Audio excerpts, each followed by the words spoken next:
Bueno, buenas tardes a todos. Muchas gracias por asistir a la entrega de premios del tercer concurso de relato corto de la Casa España San Antonio. Solo voy a iniciar o abrir esto brevemente. Es realmente un día muy especial porque esta es la tercera edición del concurso de relato corto, pero es la primera vez que nos reunimos para dar un premio de relato corto. La razón ya os la podéis imaginar, es el virus del COVID. Pero lo bueno es que la tecnología nos ha permitido seguir funcionando a pesar de la epidemia. Así que es genial poder compartir un rato con vosotros, con la gente premiada, y hablar en persona, conocernos y además tomar un aperitivo también y disfrutar. Para los que no conocéis la Casa de España de San Antonio, somos un pequeño grupo de españoles y amantes de lo español, y simplemente organizamos cosas culturales, organizamos a veces cosas al aire libre, cena de gala, y simplemente intentamos que sea siempre relacionado con España. Si queréis, alguno de los que estáis aquí no sabéis sobre la Casa de España, podemos añadiros a la lista de distribución y así os enteráis de las cosas que hacemos. Quiero agradecer a la directiva de la Casa de España, que sin ellos no sería posible hacer nada de lo que hacemos. Entonces está aquí de la directiva, está presente Juan Carlos, muchas gracias. Arturo, muchas gracias. Y Carmen también, muchas gracias.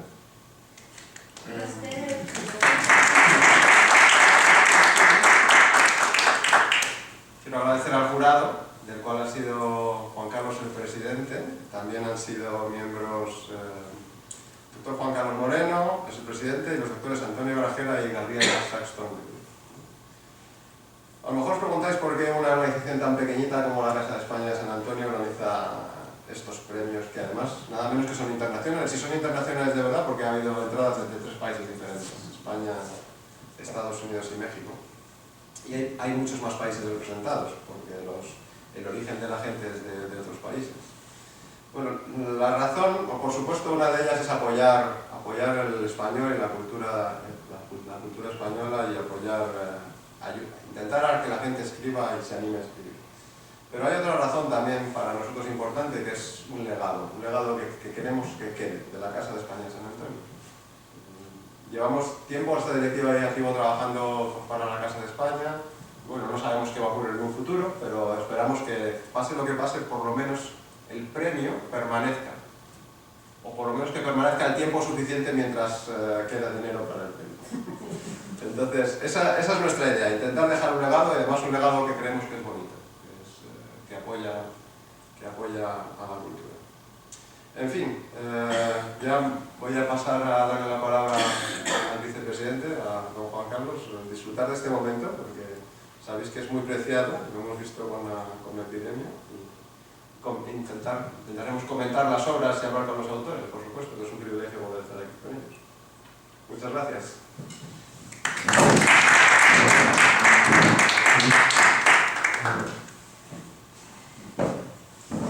Buenas tardes, gracias por la palabra del señor presidente.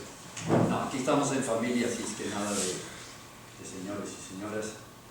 Es un placer estar aquí reunidos con todos ustedes, los premiados y después los aficionados, los fans de los escritores.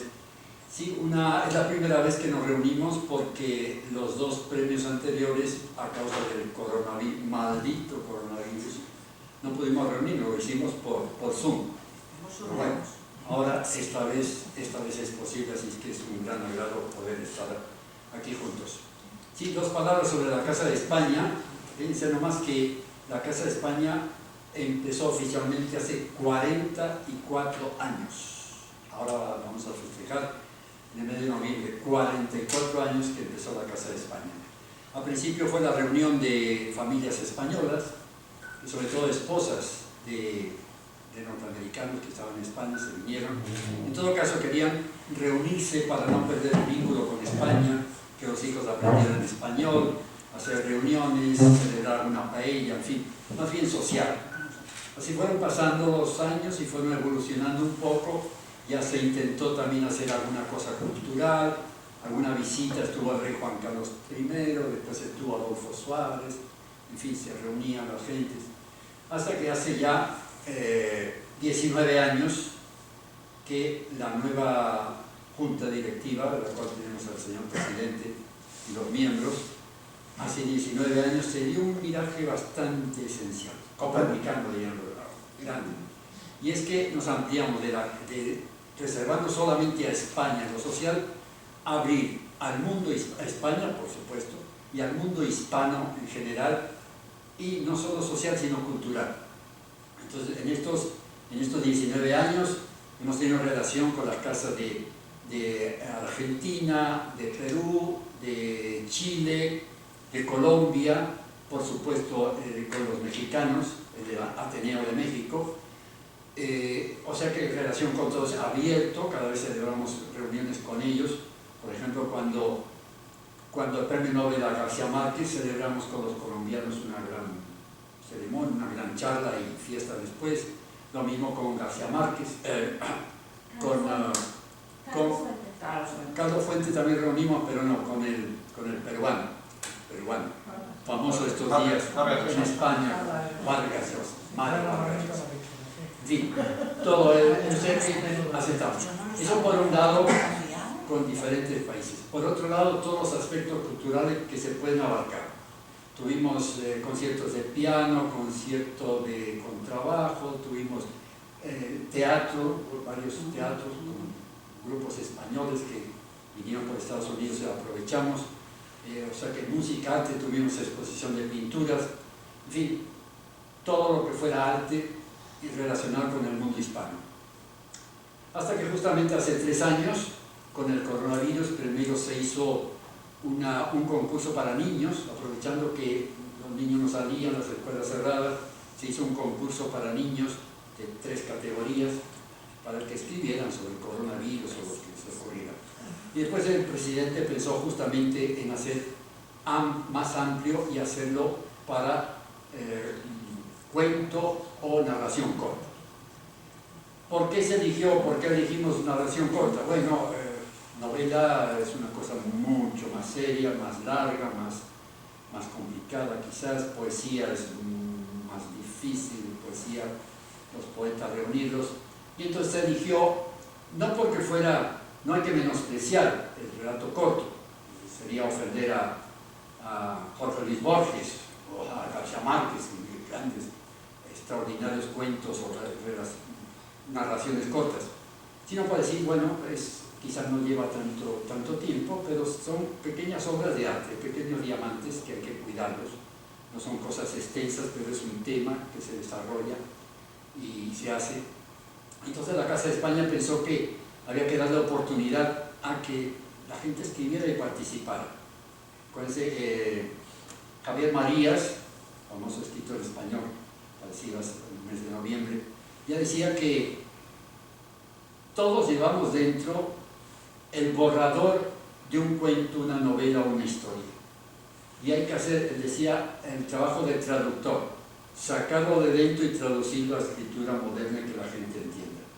Y un poco eso es lo que quisimos, que la gente saque todo eso que tenemos dentro, unos tienen más que otros, felizmente, sacarlo y escribirlo y relatarlo. Pierre de Coubertin, famoso fundador de los Juegos Olímpicos modernos, allá en París, quiso rehabilitar esa antigua práctica de los Juegos Olímpicos de Grecia para que la gente participara, activara. Y su lema era: lo importante es participar. Yo diría, para nosotros no es participar, está muy bien, pero lo importante es disfrutar. Disfrutar escribiendo, disfrutar traducir todo eso que uno siente en escrito. Por eso felicitamos sobre todo a estos, tenemos a los 2 representantes, 2 ganadores, falta el tercero, por la tercera. Felicitarlos porque han sabido acudir a ese llamado de la Casa de España para que pudieran reflejar lo que ellos sentían, y es un agrado para todos nosotros. Y sin más preámbulo, vamos entonces a hablar de los ganadores de este año. Y pasamos empezamos por el tercer lugar. La autora se llama Berta Jacobson, con su obra El pendiente de oro. El pendiente de oro. Ella es, lástima que no pudo venir, tiene sus compromisos, porque ella vive acá en San Antonio, pero no pudo venir hoy.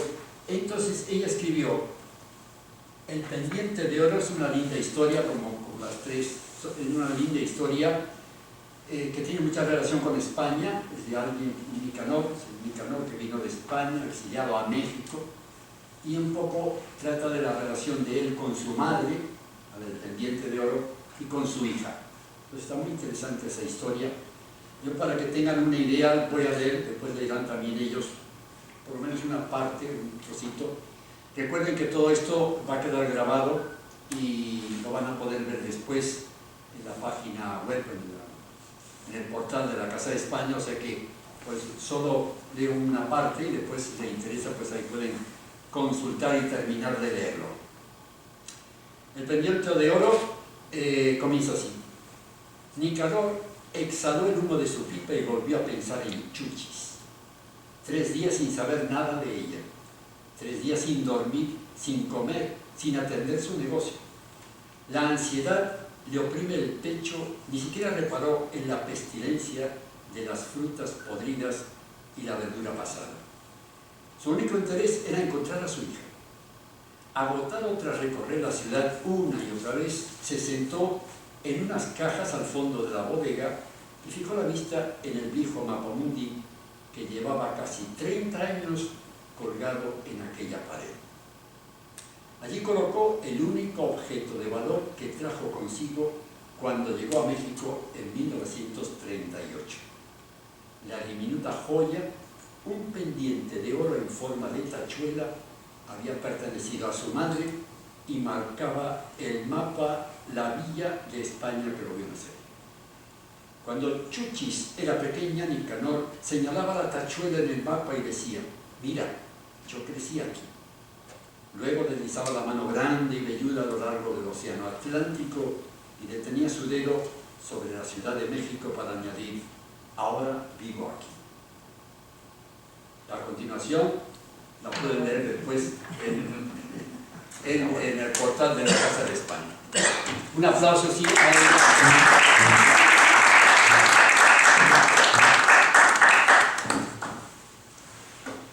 Y pasamos al segundo premio, y se trata de don Manuel Valjacoba Benazar, por su obra El Andén, que tenemos aquí.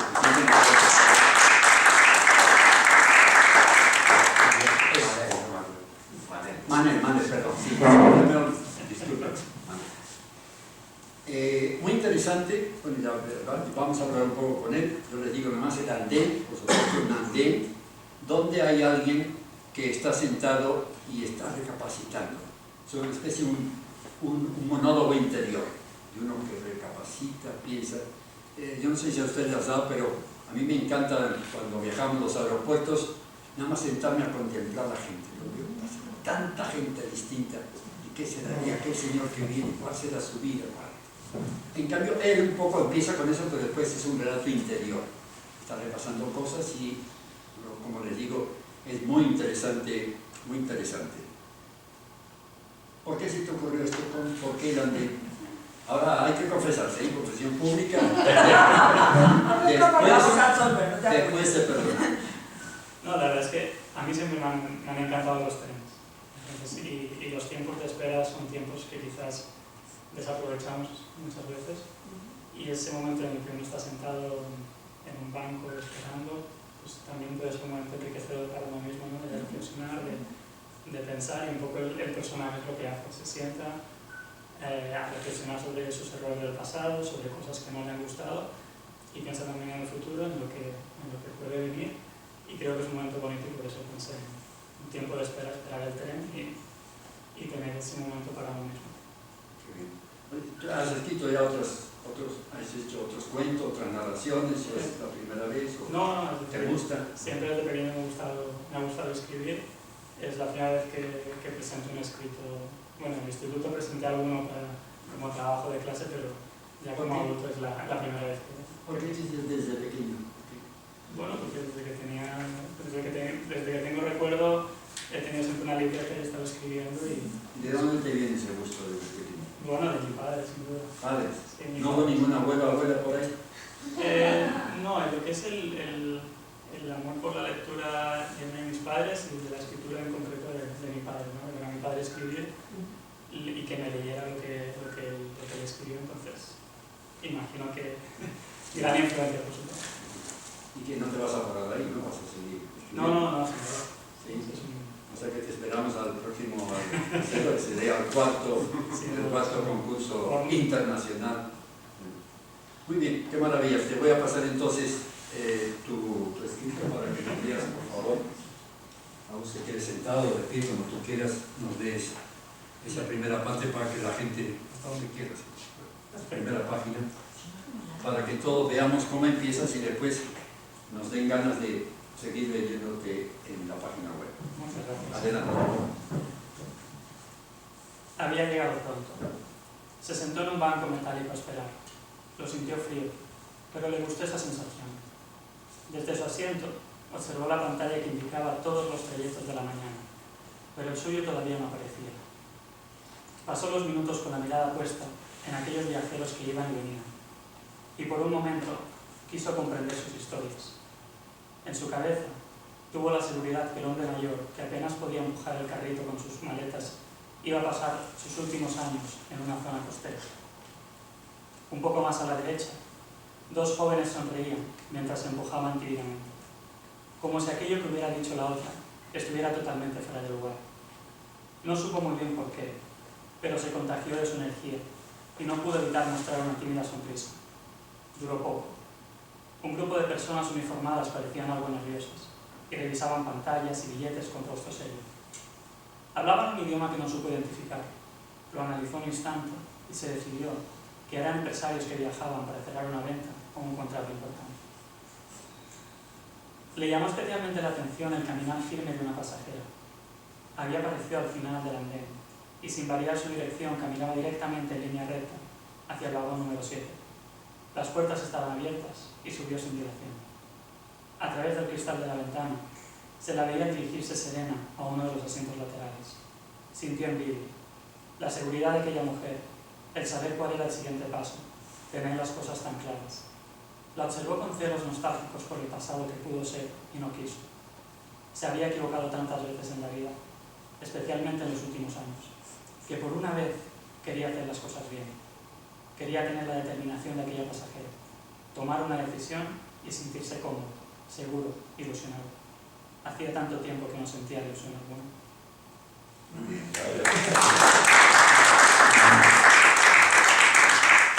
Para que vean, muy interesante. Sí, claro. Así que no se lo pierdan terminar de leer.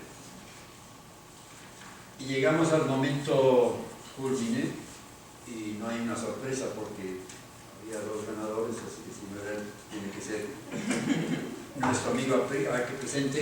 Y entonces se trata de Luis Alfredo Intersimone, con el título de su relato es El Rito. Él es argentino, lleva un tiempo acá en Estados Unidos, está ahora viviendo en Austin, y nos trata una cosa muy interesante. Y yo no sé si adivinaste que se iba a morir Benedicto XVI. No, lo escribí cuando se murió Juan Pablo II, pero hubo algo de adivinanza en quién podía venir después. Porque al final escribí una frase que es olvidar, Sí. saber olvidar, tener memoria. Esa frase yo la quería eliminar porque viene de Martín Fierro. Y yo digo, es imposible que un papa sea argentino, ¿cómo va a decir esa frase? Y la dejé ahí. Y después adivinaste que se iba a morir también por Benedicto XVI, también porque el rito es justamente es el rito de la muerte de un papa. No digo más porque es muy interesante hasta el final, toda la parte final que es muy interesante. No es la primera obra que escribe, no es el primer. No, o sea, estoy escribiendo. O sea, soy profesor de literatura, así que estoy escribiendo, de hacer artículos o cualquier otra cosa relacionada con literatura. Y tengo muchos cuentos escritos también. Ah, cuentos también. Sí. ¿Y con inspiración de Argentina o acá o no tiene nada que ver? Bueno, veía la muerte del Papa y justo estaba leyendo uno de los libros que aparece mencionado en el cuento, que es Mitos y Leyendas de la Edad Media, de un inglés que se llama Mary Gould, que hizo una recopilación de todas las mitos y leyendas de la Edad Media en el siglo XIX. Y fue un libro muy famoso, muy conocido en Inglaterra. Y No, ya nadie se acuerda. No voy a decir nada más. No, dejarnos la intriga. No, ya sé. ¿Y que seguirás escribiendo entonces más proyectos? Sí. Cosas? ¿De qué vas a escribir? ¿Cuál es el borrador que tienes ahí dentro? Quiero escribir cuentos. Me interesan los subgéneros, fantástico, ciencia ficción, policial.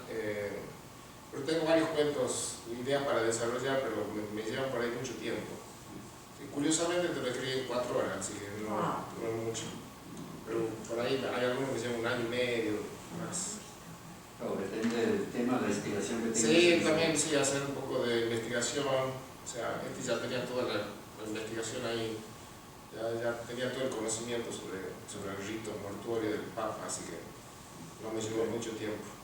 Hay autores modernos, de ellos Vargas Llosa, etcétera, que pasan años hasta madurar su idea, ¿no? Sí. O sea que traducir cuesta a veces mucho. Sí. ¿Y por qué la narración? ¿Por qué el cuento? ¿Qué te interesa? ¿Qué te atrae? Bueno, porque primero siempre me interesó la narración, la narrativa como género, más que la poesía, porque es más, tal vez se puede juzgar la calidad de un modo más objetivo que la poesía, digamos, sobre todo la poesía contemporánea, actual. Y el género cuento es un género que puede ser pulido, no voy a decir hasta la perfección, pero como he dicho Cortázar, uno puede lograr un pulido mucho más grande que el que se le puede dar a una novela. Una novela es tan larga que es imposible, uno la sigue escribiendo toda su vida si no escribe una novela, pero el cuento es más manejable, como usted había dicho. ¿Y aquí cómo se encuentra en Estados Unidos el español? El español que siente acá, ¿cómo es? Mucha diferencia con el argentino, ¿no? Sí, sobre todo mi acento creo que ha ido cambiando. Por eso es lo lindo de las voces del español, ¿no? Esa voz argentina, ahora es otra voz, una mezcla en que se sienta. Y justamente, como decía el presidente, en este concurso los 3 ganadores son argentino, español y mexicana, porque es una mujer, diferentemente tenemos una mujer entre los 3, así es que Madre ella no se va de aquí, no va a seguir participando. Ah, sí, por supuesto. Si me aseguran el próximo primer puesto. Ya depende de muchas cosas. No quiero con el tiempo. Entonces, no, evita el inglés Ok, sí. y empieza a escribir. El epígrafe.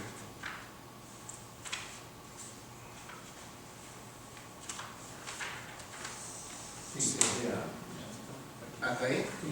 O sea, desde acá Sí, hasta acá. sí, más o menos. Ok. Muy bien. Bueno, ritos.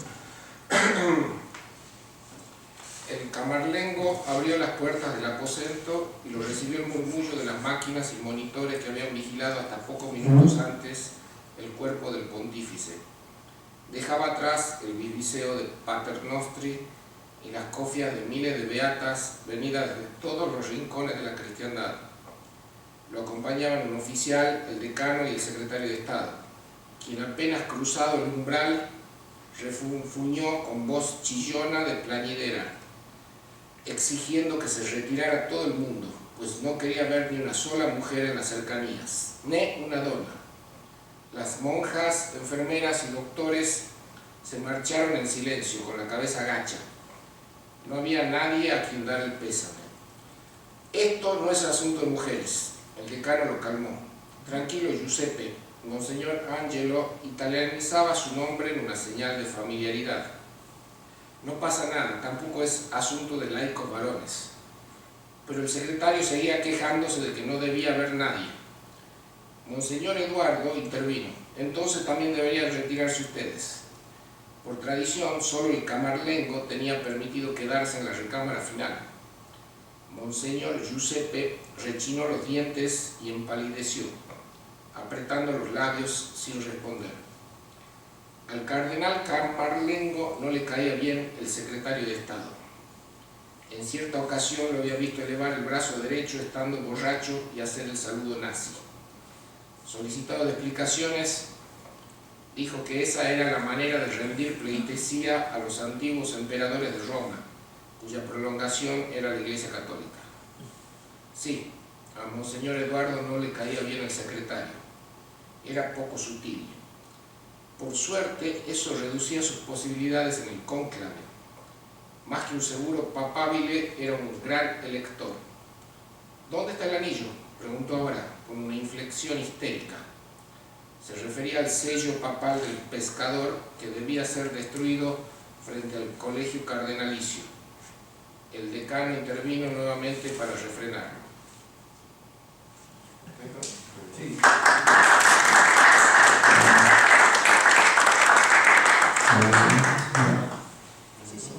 Terminamos, no se me vayan porque todavía queda mucho, Ahora vamos despacito. El presidente va a hacer la entrega entonces de...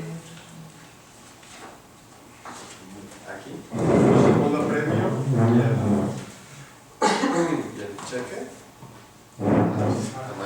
Aplausos, por favor.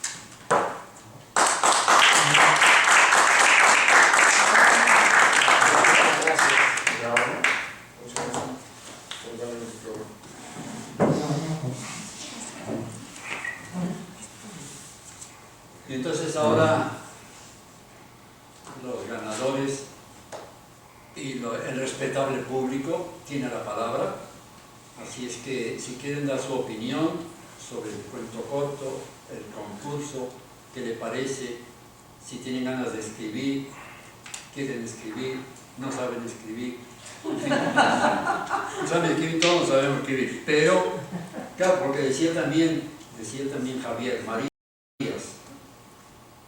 tenemos es traducir, pero traducir toma su tiempo. Hay que tener paciencia y hay que tener, como llamaba siempre la atención todos los novelistas del boom, llamado boom latinoamericano, todos eran muy rigurosos en su trabajo. Toda la mañana, 8 de la mañana hasta las 2.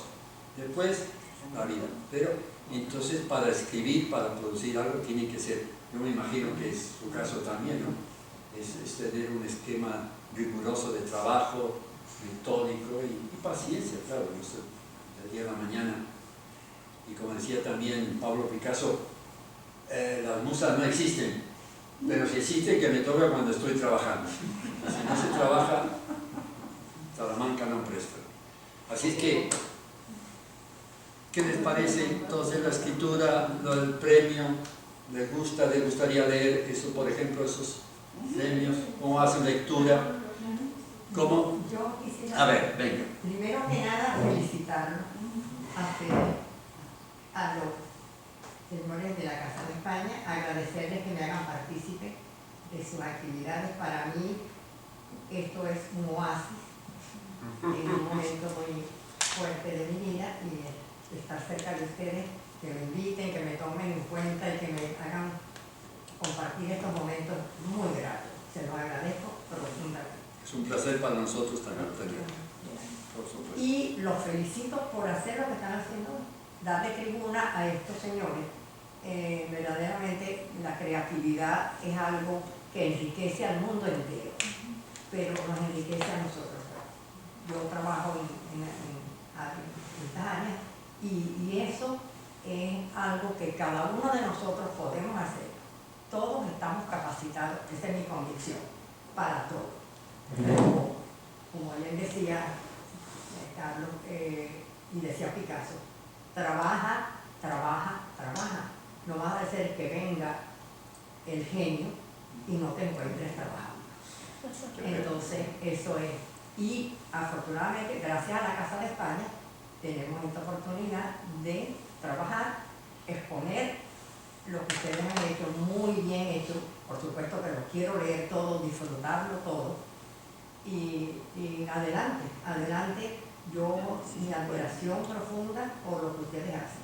Y congregar a los ciudadanos españoles o no españoles, pero que tienen algo en común con los que somos españoles, es de verdad algo muy interesante. Cuando uno es... Yo viví en Venezuela como inmigrante y era muy famosa una canción que se llamaba El Inmigrante. Y sigo siendo emigrante, porque ahora emigré de Venezuela, emigré de España, fui a Francia, muy pequeñita, bebé, con mis padres por la guerra española. Mis padres a los años emigraron a América, que era lo normal, y yo de América tuve que volver, de Venezuela tuve que emigrar otra vez y estoy aquí. Y encontrarnos a ustedes es de verdad un oasis muy, muy bonito. Sidney ha tenido diferencias enormes conmigo, te lo agradezco públicamente y de verdad muy agradecido. Felicitaciones, sigan adelante. Si en algún momento yo puedo ser de alguna utilidad, yo he trabajado mucho en difusión cultural con mi fundación durante casi 40 años, y promoción y difusión de cultura, y si puedo hacer algo, sobre todo en el área de artes plásticas, de convocar a concursos de pintura, de escultura, de todo, con muchísimo gusto, en calidad de voluntaria, lo haría con mucho amor, y creo que es algo que también hay que hacer. Muchas gracias. Y en eso, y en todo lo que yo pueda hacer de útil, cuenten conmigo. Y no tengan problemas por lo de migrante, porque a fin de cuentas todos somos emigrantes, no solo, sino en la vida, así que tranquilo, va a llegar un tiempo mejor. Sí, ¿qué más? ¿Qué más opiniones, comentarios interesantes para hacer? A ver, Sí. Para los dos, felicitaciones por su premio, por exponer. Para la compatriota, mira, aquí tenemos algo para que salga de ese seno. Con el señor, oye, me dejaste, estaba contigo en la estación del tren y me estaba yo mirando así, oye, felicitaciones. Lo otro es, usted dijo que el Papa había dicho una expresión en la cual anunciaba que se iba a morir. ¿Eso era lo que hablaron? No. Cuando yo escribí el cuento, al final el Papa, o sea, del cuento dice una frase que es olvidar también es tener memoria. Y después me di cuenta que esa frase venía del Martín Fierro. Y entonces digo, queda muy mal que aparezca el Martín Fierro en un cuento que no tiene nada que ver con Argentina ni con Martín Fierro. O sea, yo lo había escrito porque es algo muy común que se dice en la Argentina. Pero, porque todo el mundo cita versos de Martín Fierro. Pero yo digo, bueno, tengo que sacar, y por pereza no lo saqué a ese final. Y porque yo pensaba, digo, es absurdo que diga eso el Papa, porque tendría que ser argentino el Papa. y no fue, Felicitaciones.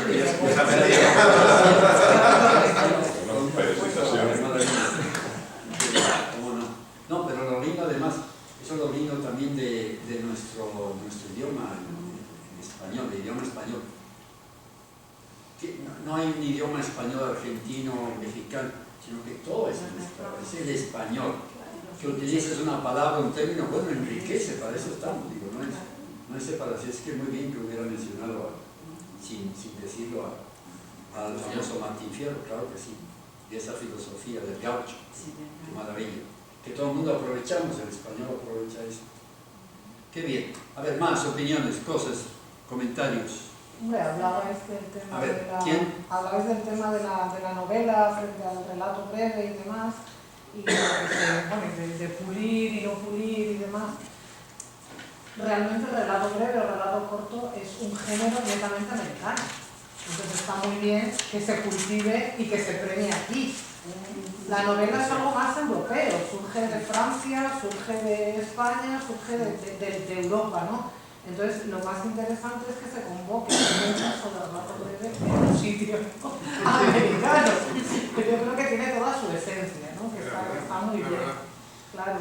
Y el hecho, bueno, pues de que se puede pulir más un relato breve, bueno, hay que ser muy genio para en ese espacio y en ese tiempo poder colocar todos los elementos, como decía Edgar Allan Poe, ¿no? Que fue el primero que hablaba de la composición, que había, y hay que conseguirlo en este espacio, en este momento y todos esos elementos, no me quiero extender, vamos.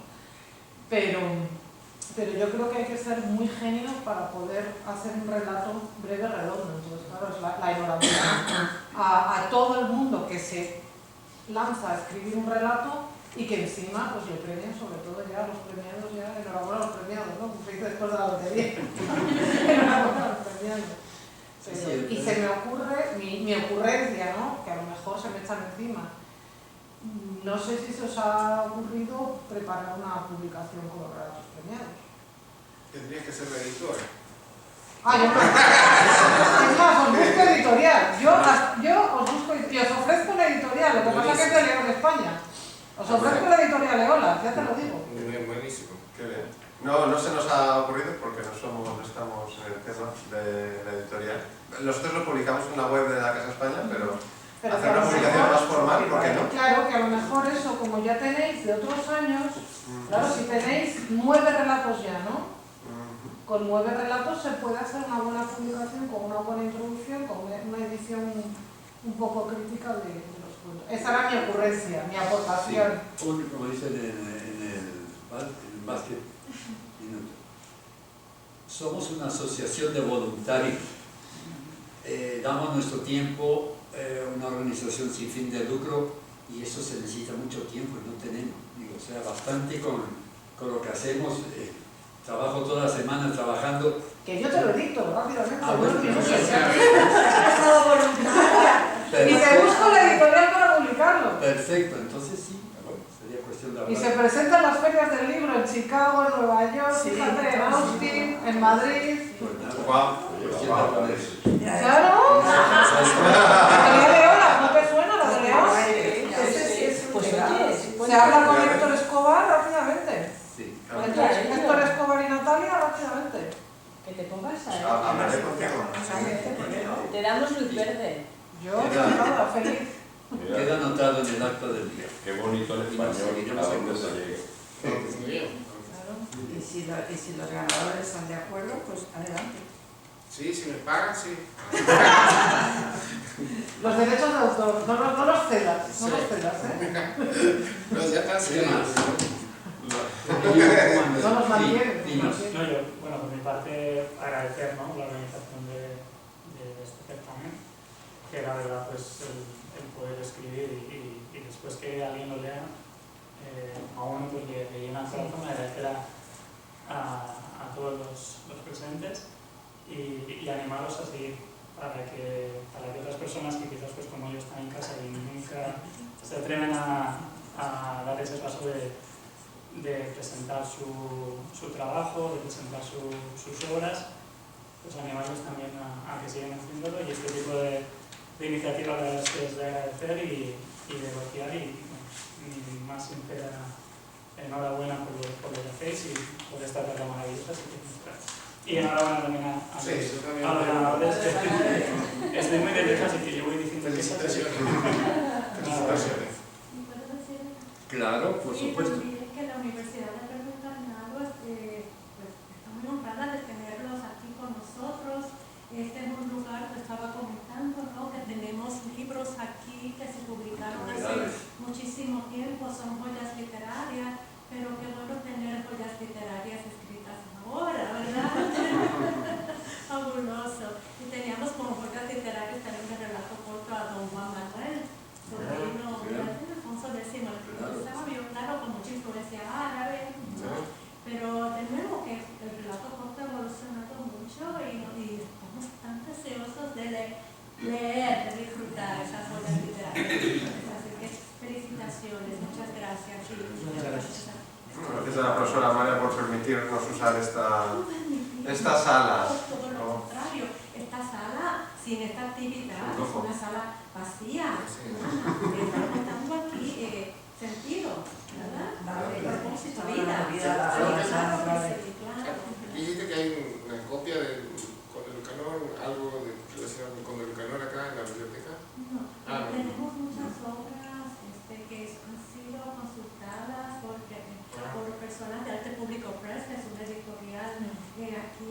diversas que publica obras en español y en inglés también, y Spanglish, y vienen aquí a hacer investigaciones. Pero no tenemos esa copia. No sería muy desalentar personas humanas, ellos tienen eso. Juan Carlos, ¿y por qué no poesía?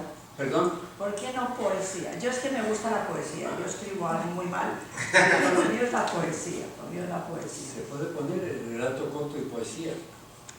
Hay concursos en España de justamente Sí, relato corto y sí. poesía.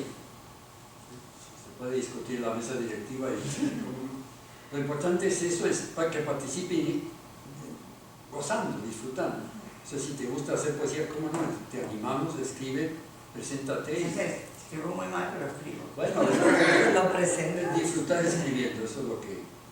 Por ejemplo, ya que estamos hablando de disfrutar escribiendo, y ya que tenía la palabra, la doctora Rodríguez, ella escribió, hizo un poema, pequeño poema, ya lo tenías ahí, no importa, yo te lo...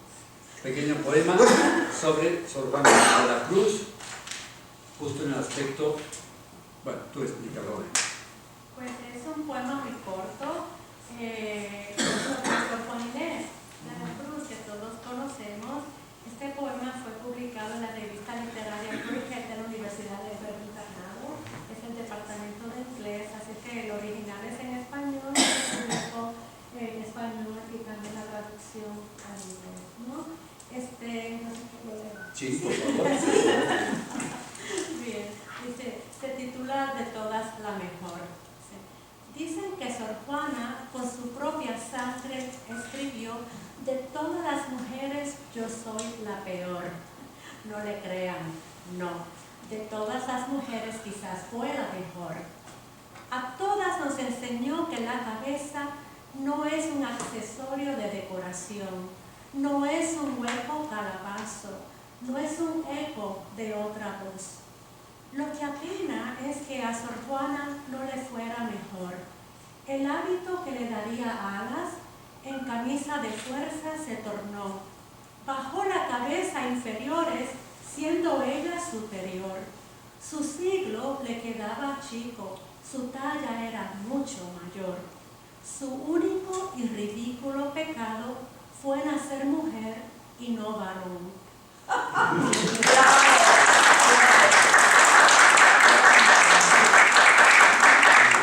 Quizás para los que no estén al tanto, Sor Juana Inés en los últimos años de su vida sufrió mucho, fue atacada, el obispo acabó con ella, su confesor la dejó, y al final ella, con tanta opresión que tuvo, se firmaba yo la peor, por eso es la alusión, yo la peor, por eso ella dice muy bien, no la peor, yo la mejor, porque fue la primera en toda América, la primera escritora que defendió. Bueno, entonces no era feminismo, pero era ella lo que quería, ¿por qué el hombre sí y la mujer no? O sea, el hombre sí, yo también. Nada más justo. Y eso fue, ya ha quedado como firme en una de las riquezas de Hispanoamérica. La falta de igualdad de género. Así es. ¿Alguna poesía más? ¿Alguna poesía? ¿Alguien que se siente inspirado a leer una poesía, de recitar una poesía? Voy a tener que hacerlo yo. Bueno, tú que tienes una memoria que no nos comprendo cómo puedes tener tanta memoria. Sí, hay, ya que estamos hablando de autores, justamente de poemas, los pintores se pintan, son los autorretratos, aunque no sé si fue autorretrato o no, pero todo pintor de buen nombre se pinta, se refleja. Justamente hace semanas, cuando hablamos de Van Gogh, él nada menos pintó 43 autorretratos en solo 10 años de su vida activa. En 10 años, 43. Dice que era estar ahí, es un momento interesantísimo eso, ¿no? Estar ahí reflejando cómo yo me reflejo ahí, verse. Esos ojos son mis ojos, no son mis ojos. Eso le ocurre lo mismo al poeta o al escritor, ¿no? Reflejarse en su obra. Y hay un poema de Antonio Machado, el popular Antonio Machado, que es su retrato, de cómo se sentía él, cómo se reflejaba él. A ver si me sale. Ahí empieza primero, que es una maravilla, esos genios, como decimos, ¿no? Esa imagen que da, empieza: mi infancia son recuerdos de un patio de Sevilla, de un huerto claro donde madura el limonero. Qué maravilla, solo eso ya merece un poema, merece un huerto claro donde madura el limonero. Toda la imagen del limonero, Andalucía, Sevilla.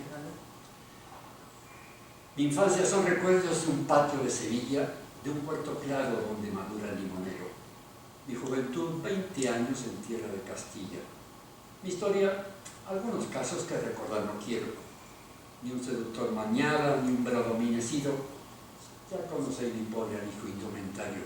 Mas recibí la flecha que me asignó Cupido y amé cuanto ellas pueden tener de hospitalario. Hay en mis venas gotas de sangre jacobina, pero mi verso fluye de manantial sereno. Y más que el hombre al uso, que sabe su doctrina, soy, en el buen sentido de la palabra, bueno. Desdeño las romanzas de los tenores huecos, el canto de los grillos que cantan a la luna. A distinguirme paro las voces de los ecos y elijo solamente entre las voces una. Converso con el hombre que siempre va conmigo. Quien habla solo espera hablar a Dios un día. Y soliloquio es plática con este buen amigo que me enseñó el secreto de la filantropía. Y al cabo, nada os debo, debéisme cuanto escribo. A mi trabajo acudo, con mi dinero pago el pan que me alimenta y el lecho donde habito, el techo que me cubre y el lecho donde llamo. Y cuando llegue el día del último viaje y esté a partir la nave que nunca ha de tornar, me encontraréis a bordo, ligero de equipaje, casi desnudo, como los hijos de la mar. Eso es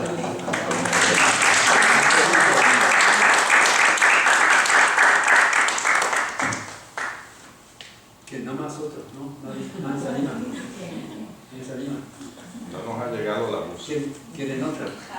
No, lo que no nos llegó fue el aviso de que había que actuar. Es que Porque nos hubiéramos vestido y lo hubiéramos preparado. es que yo no tengo que Bueno, entonces si me aguantan, va una de despedida después, que es la más chistosita, pero otra que es una de las que me gustan, que es don José Zorrilla, que ya los de la Casa de España me la han debido escuchar una que otra vez, pero que a mí me encanta.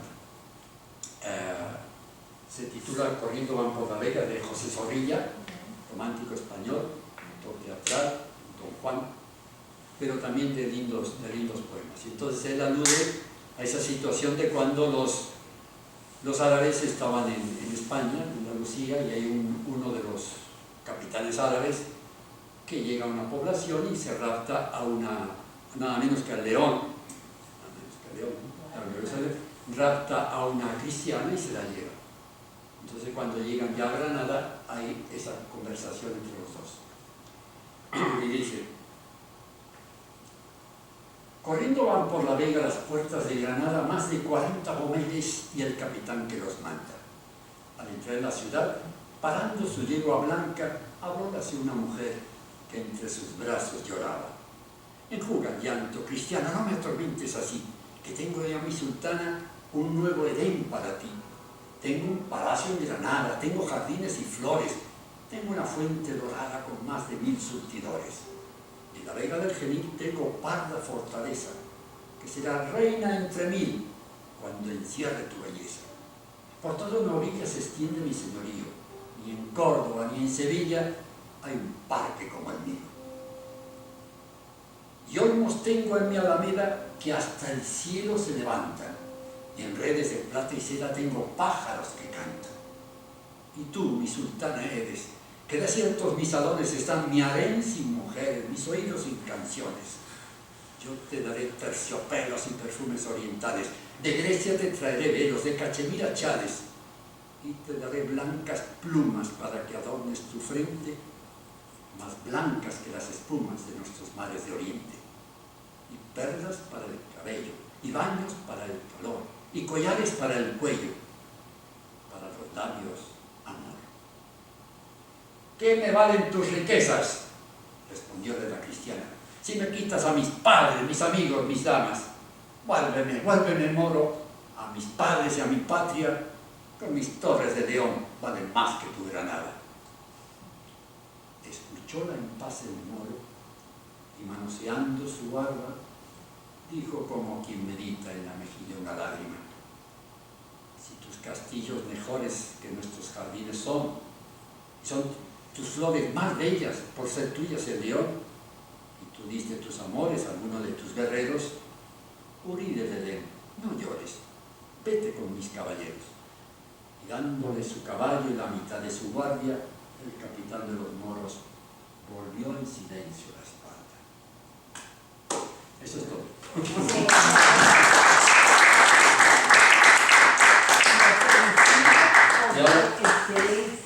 Excelencia de clama. Sí, es Muy bella, verdaderamente una virtud.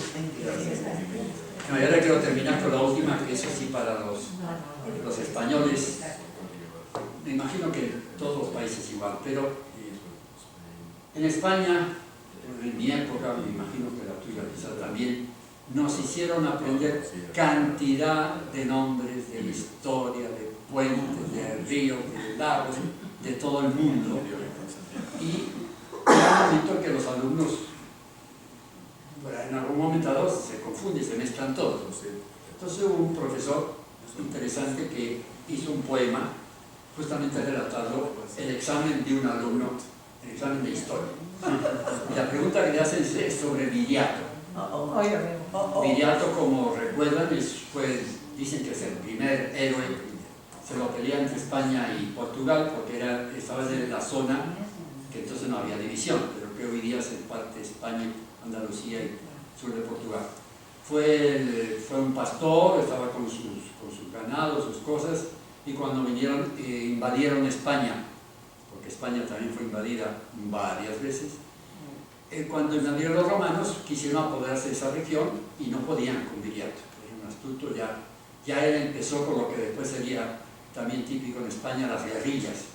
Fue contra Napoleón. Las guerrillas son lo que echaron a Napoleón al final. Entonces no pudieron entonces los romanos hablaron con dos generales de Viriato y para que le dijeran dónde se encontraban.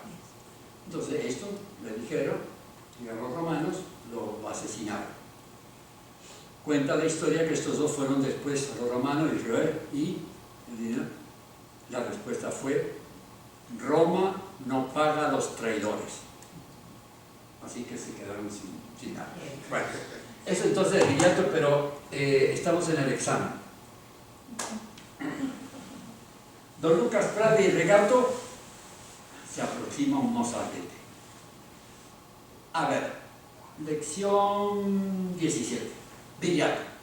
¿Quién fue Viriato? Viriato fue un monarca anglosajón, hijo del gran Cicerón y de la bella Finé. A la muerte de Tiberio en el sitio de Crimea, Viriato entró en Salamina y se encargó del imperio. Contrajo allí matrimonio con la princesa lombarda Mesalina, hija bastarda de Indíbil y Mandonio, y nombrando mariscal de su ejército a Selim, derrotó al general Prim en los campos de Transvaal. Esto hizo que Carlos V, con Palafox y Alcibiades, penetrara en Tiberiades respondiendo a Chindasvinto. Y el monarca visigodo fue vencido en Alconesa, donde perdió la cabeza, que es como perder el otro. Mientras tanto, en Palestina, contaron algo a Viriato de su esposa y Mauregato, y repudió a Mesalina. Y en poco menos de un mes firmó en Londres una alianza con el duque de Braganza y un primo de Cabacés. Puso sitio a Porazzo, descubrió la Macedonia, y se casó, descubrió la Patagonia, y se casó en Macedonia con Madame la Pompadour. Lord Wellington, que veía estas cosas con enojo, quiso cruzar el Mar Rojo y apoderarse de Hungría. Para cuya expedición contaba con Polavieja, con Juana la Beltraneja y con Cristóbal Colón.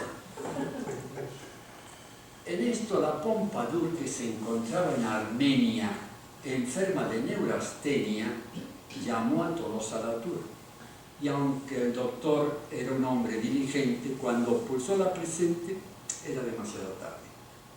Su muerte afligió a Viriato y le hizo vestir de luto y hasta crear un tributo que se llamó Inquilinato.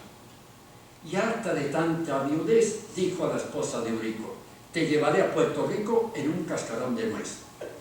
Mas renunciando a la vida, fue en un camión de garruche al monasterio de Yuste, donde falleció enseguida. Ustedes, al oír el modo de excusarse el alumno, pensarán que es algo mal, pues se equivocan del todo.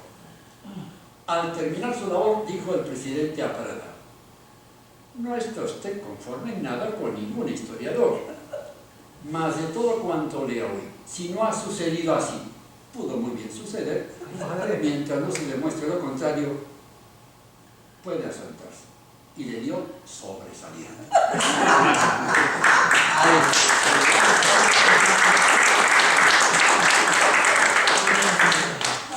La última palabra, señor presidente, nos vamos a brindar por nuestros premiados. Muchas gracias a todos de nuevo. Encantados de poder vernos, de poder compartir este momento. Enhorabuena a los premiados y vamos a tomar un aperitivo. Sí. Recuerden entonces que la Casa de España seguimos cada mes, si no son socios o quieren recibir nuestra indicación, dejen su dirección y se les mandará cada mes. Hacemos. Otra cosa, yo cuando recibo algo de la